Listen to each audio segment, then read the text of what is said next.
बिस्मिल्लाहिर्रहमानिर्रहीम। अस्सलाम वालेकुम डियर स्टूडेंट्स।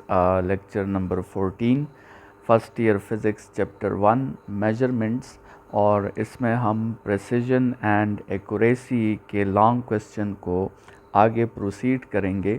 और जिस तरह हमने प्रीवियस लेक्चर में कहा था कि आज के लेक्चर में हम प्रेसिजन और एक्यूरेसी के ग्राफ्स और इसके एग्ज़ाम्पल्स से प्रेसिजन और एक्यूरेसी को और भी एलाबोरेट करने की कोशिश करेंगे। तो चलिए अपने लेक्चर का आगाज़ करते हैं। तो स्टूडेंट्स, आप कंसिडर करें कि आपके साथ अगर एक रोटेटिंग व्हील है, जिस तरह पुराने ज़मानों में मेलों में हुआ करते थे, और उस रोटेटिंग व्हील को आपने बिल्कुल उसके मिड को आपने हिट करना है, ठीक है। तो और लेट्स सपोज़ हर स्टूडेंट को तीन तीन चांसेस दिए जाते हैं कि आप इस रोटेटिंग व्हील के मिड को, बिल्कुल इसके सेंटर को जो है वो हिट करें with the help of arrows, ठीक है। तीरों के ज़रिए आप इसके मिड को हिट करें। तो लेट्स सपोज़ उसमें से पहला जो स्टूडेंट है वो लेट्स सपोज़ 3 हिट्स करता है, और वो 3 हिट्स आपको इस तरह शो होते हैं, ठीक है। ये उसने 3 हिट्स किए हैं। दूसरा स्टूडेंट जो है वो स्टूडेंट्स 3 हिट्स इस तरह करता है, लेट्स सपोज़ ये वो 3 हिट्स करता है। स्टूडेंट्स तीसरा स्टूडेंट जो है वो ये 3 हिट्स इस तरह करता है, ठीक है। और चौथा स्टूडेंट जो है स्टूडेंट्स वो ये 3 हिट्स इस तरह करता है। तो अब हमने वन बाय वन इन तमाम हिट्स के बारे में ये डिसाइड करना है कि हर एक सिचुएशन में एक्यूरेसी और प्रेसिजन वो मौजूद है कि नहीं है, ठीक है। तो इस हर सिचुएशन में हम एक्यूरेसी और प्रेसिजन की बात डिस्कस करेंगे कि डेटा में एक्यूरेसी और प्रेसिजन है कि नहीं है। तो स्टूडेंट्स, सबसे पहले वाले डायग्राम को देखते हैं। आप देखें तो ये जो आपके साथ डेटा है, ये आपस में भी जो है वो अगर हम इसको ऑब्ज़र्व करें तो ये डेटा आपस में भी काफ़ी एक दूसरे से दूर दूर है। और अगर आप देखें तो ये एक्चुअल से भी ये हर डेटा आप देखें तो काफ़ी दूर है। तो हम कहेंगे कि इस केस में, इस फर्स्ट केस में, ना आपके साथ प्रेसिजन मौजूद है और ना ही आपके साथ एक्यूरेसी मौजूद है। अच्छा, इस दूसरे केस को देखें स्टूडेंट्स, ये डेटा आपस में तो एक दूसरे से तो काफ़ी दूर है, ठीक है। एक दूसरे से ये डेटा क्या है, वो काफ़ी ज़्यादा डिस्टेंस रखता है। तो इसका मतलब ये है कि प्रेसिजन तो इस डेटा में मौजूद नहीं है। अब आप स्टूडेंट्स देखें कि ये डेटा जो है ये तो एक्चुअल से भी काफ़ी दूर है, एक्चुअल से भी ये डेटा काफ़ी दूर है। लेकिन स्टूडेंट्स, एक बात पे आप गौर करें कि ये डेटा एक्चुअल से तो दूर है, लेकिन कम से कम डेटा एक्चुअल के इर्द गिर्द मौजूद है। मतलब डेटा एक्चुअल के हर साइड पे मौजूद है। तो कम से कम एवरेज लेने से तो एक्चुअल वैल्यू आ सकती है ना। तो as compare to the previous case के मुकाबले में इस डेटा में एक्यूरेसी थोड़ी सी ज़्यादा है as compare to this case, ठीक है। तो मतलब ये हुआ स्टूडेंट्स के एक्यूरेसी चेक करने के लिए आप दो बातों का ख्याल रखें। आप पहली ये देखें कि डेटा एक्चुअल के करीब है कि नहीं है, और दूसरा इस बात को देखें कि क्या डेटा के एवरेज लेने से एक्चुअल आ सकता है कि नहीं आ सकता। अच्छा स्टूडेंट्स, अब इस तीसरे डायग्राम को देखें। इस तीसरे डायग्राम में ये डेटा आपस में तो बहुत करीब है, मतलब प्रेसिजन तो इसमें है, लेकिन एक्चुअल से ये डेटा, तमाम डेटा काफ़ी दूर है, और ना ही एवरेज से एक्चुअल आ सकता है। तो एक्यूरेसी इसमें नहीं है। और स्टूडेंट्स, ये लास्ट डायग्राम देखें, ये डेटा आपस में भी करीब है और एक्चुअल के साथ भी करीब है। तो इस डेटा में प्रिसिजन और एक्यूरेसी दोनों मौजूद है। स्टूडेंट्स, हमें ये डेटा नंबर 4 मेजरमेंट में हमें ये डेटा चाहिए होता है कि जिसमें प्रिसिजन भी हो और एक्यूरेसी भी हो, और ये वो डेटा है, ये लास्ट वाला, जिसको हम कहते हैं कि ये हमारे लिए एक्सेप्टेबल है, और इन ऊपर वाले डेटाज में से एक डेटा भी हमारे लिए फिर एक्सेप्टेबल नहीं है। स्टूडेंट्स, हम इन सब के, अगर हम चाहें तो हम इन सब के स्टेटिस्टिकल जो है ग्राफ्स भी बना सकते हैं। तो लेट्स सपोज़ आपके साथ ये जो है ट्रू वैल्यू है या एक्चुअल वैल्यू है, और लेट्स सपोज़ हमने हज़ारों दफ़ा एक्सपेरिमेंट किए, और वो एक्सपेरिमेंट जो है वो हम अभी ग्राफ करना चाहते हैं। तो हर एक केस के लिए हम ग्राफ्स बना सकते हैं, और लेट्स सपोज़ पहले मैं ये ग्राफ्स जो हैं ज़रा कंप्लीट कर लूँ, तो फिर उस पे हम ग्राफ्स बना लेते हैं।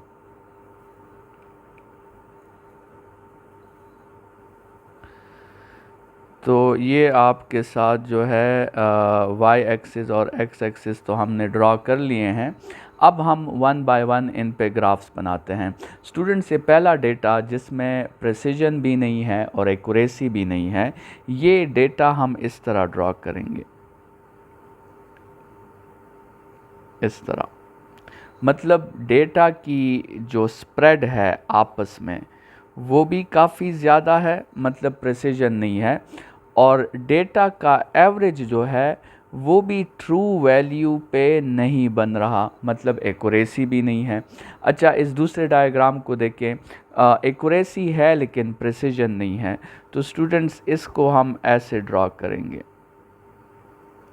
मतलब डेटा का आपस में स्प्रेड जो है वो काफ़ी ज़्यादा है, प्रिसिजन नहीं है, लेकिन डेटा का जो एवरेज है वो किस पे आ रहा है, ट्रू वैल्यू पे आ रहा है। तो अब इस तीसरे डायग्राम को देखें, एक्यूरेसी नहीं है लेकिन प्रिसिजन है, मतलब डेटा आपस में तो करीब करीब है, तो इसकी जो ये पीक होगी ये नैरोवर होगी, ठीक है। तो डेटा आपस में तो क्या है, करीब करीब है, लेकिन डेटा का जो एवरेज है वो ट्रू वैल्यू पे नहीं आ रहा। तो इसमें प्रिसिजन तो है लेकिन एक्यूरेसी नहीं है। लेकिन हमें जो चीज़ चाहिए स्टूडेंट्स वो ये है कि डेटा आपस में भी उसकी स्प्रेडनेस बहुत कम हो, आपस में भी उसकी डिस्पर्शन जो है, स्टेटिस्टिक्स में ये स्प्रेडनेस को डिस्पर्शन कहा जाता है, तो आपस में भी उसकी डिस्पर्शन कम हो, और जो उसकी एवरेज वैल्यू हो आपके साथ वो बिल्कुल किस पे आ रही हो, वो बिल्कुल ट्रू वैल्यू पे आ रही हो।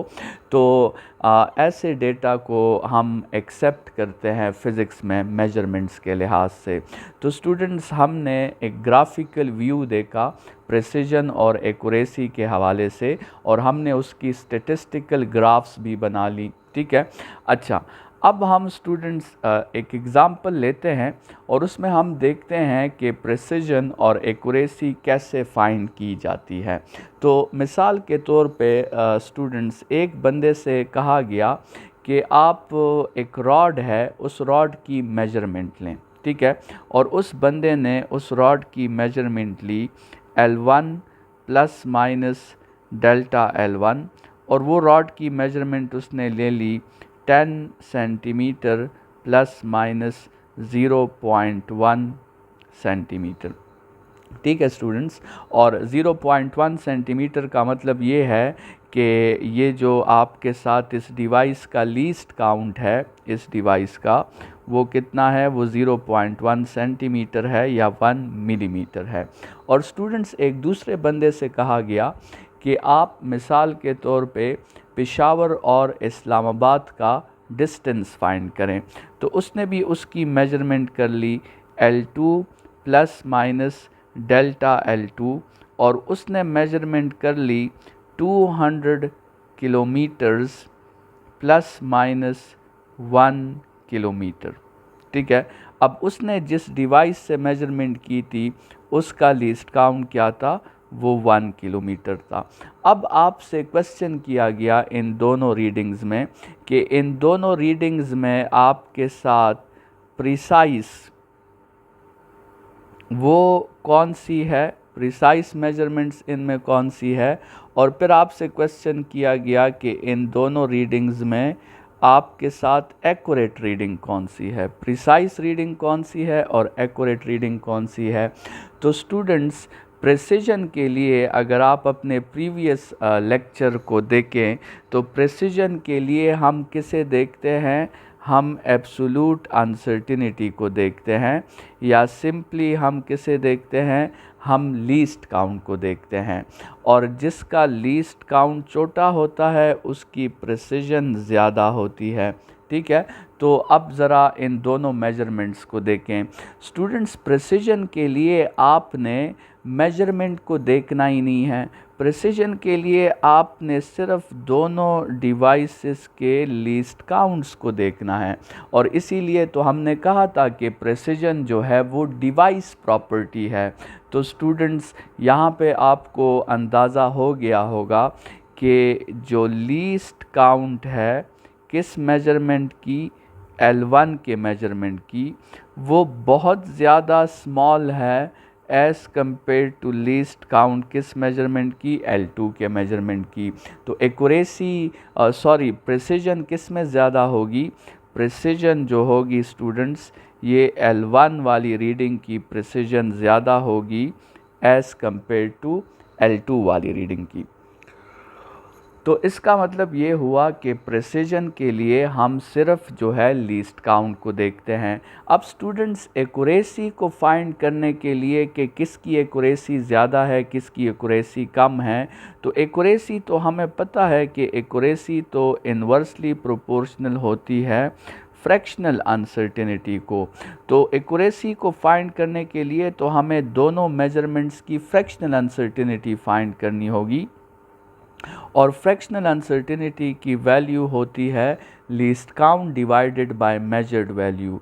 तो स्टूडेंट्स, ये जो आपके साथ मेजरमेंट 1 है, इस मेजरमेंट 1 की फ्रैक्शनल अनसर्टेनिटी जो होगी ये होगी 0.1 डिवाइडेड बाय 10।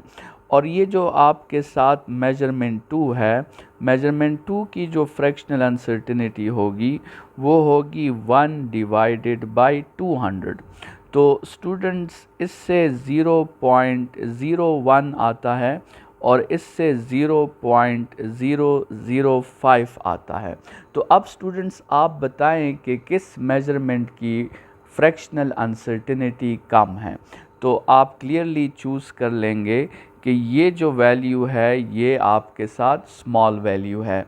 तो इसका मतलब आपके साथ एक्यूरेट रीडिंग कौन सी होगी, प्रिसाइज रीडिंग तो L1 की थी, लेकिन एक्यूरेट रीडिंग कौन सी होगी, वो L2 की होगी, क्योंकि L2 की फ्रैक्शनल अनसर्टेनिटी L1 से कम है। और हमने कहा था कि जिस मेजरमेंट में फ्रैक्शनल अनसर्टेनिटी कम होती है उसी मेजरमेंट की एक्यूरेसी ज़्यादा होती है। तो स्टूडेंट्स, ये आपके साथ एग्ज़ाम्पल था, और इस तरीके से आपने फ्रैक्शनल अनसर्टेनिटी के ज़रिए एक्यूरेसी का आइडिया लगाना है, और एब्सोल्यूट अनसर्टेनिटी या लीस्ट काउंट के ज़रिए आपने प्रेसिजन का आइडिया लगाना है। स्टूडेंट्स, अपने बात को एक MCQ से एंड करते हैं, और लेट सपोज़ आपके क्वेश्चन में कहा जाए कि हमने 4 बंदों को टास्क दिया कि वो G की वैल्यू फाइंड करें, और G की जो एक्चुअल वैल्यू थी वो थी 9.81 मीटर्स पर सेकंड स्क्वायर। ये G की एक्चुअल वैल्यू थी, लेकिन हमने 4 बंदों को टास्क दिया कि आप एक्सपेरिमेंटली क्या करें, आप एक्सपेरिमेंटली G की वैल्यू फाइंड करें। और स्टूडेंट्स, उन 4 बंदों ने 4 दफ़ा जो है एक्सपेरिमेंट्स किए।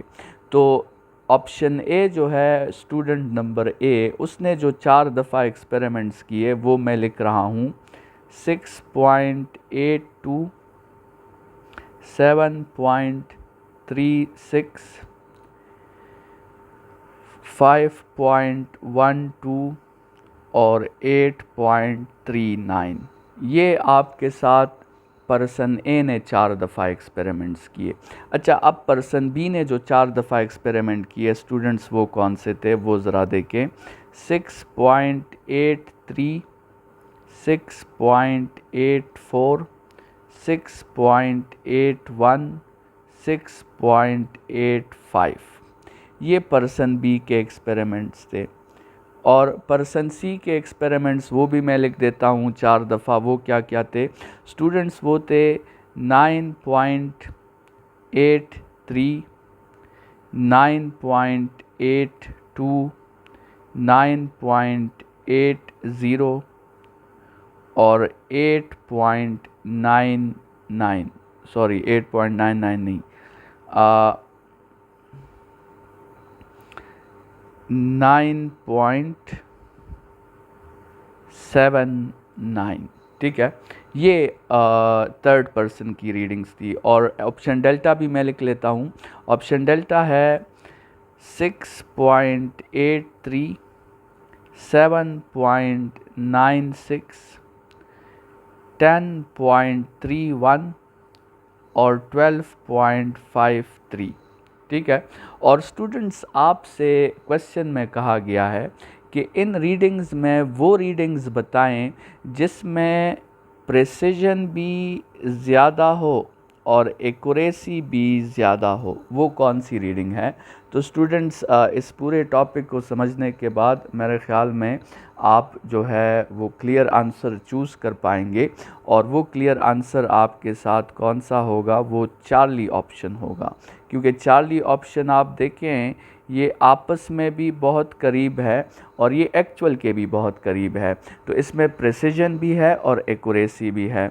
अच्छा स्टूडेंट्स, अगर आपको बताया जाए कि ऐसी रीडिंग बताएं जिसमें प्रेसिजन तो है लेकिन एक्यूरेसी उसमें नहीं है, तो स्टूडेंट्स जो है ऑप्शंस को देखकर आप डिसाइड कर पाएंगे कि ये बीटा ऑप्शन है, कि जो आपस में तो बहुत करीब है लेकिन एक्चुअल वैल्यू से जो है ये दूर है। इसी तरह अगर आपसे कहा जाए कि ऐसा डेटा बताएं जिसमें प्रेसिजन भी ना हो और एक्यूरेसी भी ना हो, तो स्टूडेंट्स देखकर आप डिसाइड कर लेंगे कि वो ऑप्शन अल्फ़ा है। क्योंकि आपस में भी ये वैल्यूज़ दूर दूर हैं और एक्चुअल से भी ये वैल्यूज़ दूर हैं, और ना ही इनके एवरेज से एक्चुअल आ सकता है। और स्टूडेंट्स, अगर आपसे कहा जाए कि ऐसी रीडिंग जिसमें प्रेसिजन तो ना हो लेकिन एक्यूरेसी हो, तो वो आपके साथ फिर डेल्टा ऑप्शन आ जाएगा। ये आपस में तो दूर दूर हैं और एक्चुअल से भी दूर हैं, लेकिन कम से कम इनके एवरेज से तो एक्चुअल के आने की पॉसिबिलिटी है, तो उस लिहाज से इसमें थोड़ी सी एक्यूरेसी मौजूद होगी। तो स्टूडेंट्स, इस एमसीक्यू के साथ हमने आज जो है वो प्रेसिजन और एक्यूरेसी का लॉन्ग क्वेश्चन डिस्कस कर लिया है। तो ये प्रेसिजन एंड एक्यूरेसी आपका लॉन्ग क्वेश्चन में भी आ सकता है और इससे डिफरेंट टाइप्स ऑफ आपके शॉर्ट क्वेश्चंस भी बन सकते हैं। कल के लेक्चर में इंशाल्लाह हम चैप्टर नंबर 1 का लास्ट लॉन्ग क्वेश्चन डिस्कस करेंगे, जो कि आपके साथ डायमेंशंस पे है। तो तब तक के लिए अपना ख्याल रखिएगा। खुदा हाफ़िज़ स्टूडेंट्स।